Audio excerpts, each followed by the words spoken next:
આપ જોઈ રહ્યા છો S1 લાઈવ ન્યૂઝ ચેનલ। હવે જોઈએ આજના મુખ્ય સમાચાર। જૂનાગઢના ગોધાવાવની પાટીમાં આવેલ પીએમ કન્યા શાળા નંબર 4 જે જૂનાગઢની સરકારી પ્રાથમિક શાળાનો એક અનોખો વાર્ષિકોત્સવ મનાવવામાં આવે છે, જેમાં આ શાળામાં સમગ્ર વર્ષ દરમિયાન વિદ્યાર્થીઓની જુદી જુદી સ્કિલ આધારિત મૂલ્યાંકન કરવામાં આવ્યું। આ સ્કેલમાં જેને શ્રેષ્ઠ છતાં સિદ્ધ કરી હોય તેવા વિદ્યાર્થીઓને જુદી જુદી 65 કેટેગરીમાં એવોર્ડ આપવામાં આવ્યા, જેમાં best story writer, best rider સાથે સારા વિદ્યાર્થીઓને કૌશલ્ય આધારિત એવોર્ડ આપવામાં આવી રહ્યા છે।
શાળામાં હેડ ટીચર તરીકે ફરજ બજાવું છું।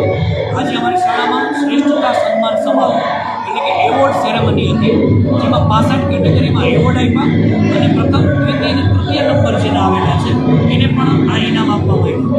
વિદ્યાર્થીની સ્કિલ જોઈ અને સ્કિલ ઉપર એવોર્ડ આપવામાં આવે છે। છેલ્લા 7 વર્ષથી અમે આ પ્રયોગ કરીએ છીએ અને ખૂબ સફળ પ્રયોગ રહ્યો છે। વાલીઓ, વિદ્યાર્થીઓ અને અધિકારીઓનો ખૂબ સાથ અને સહકાર મળ્યો છે। ધન્યવાદ, આભાર। अहेवाल नीमेश कुमार, जूनागढ़। चैनल है धीरूभाई टाल।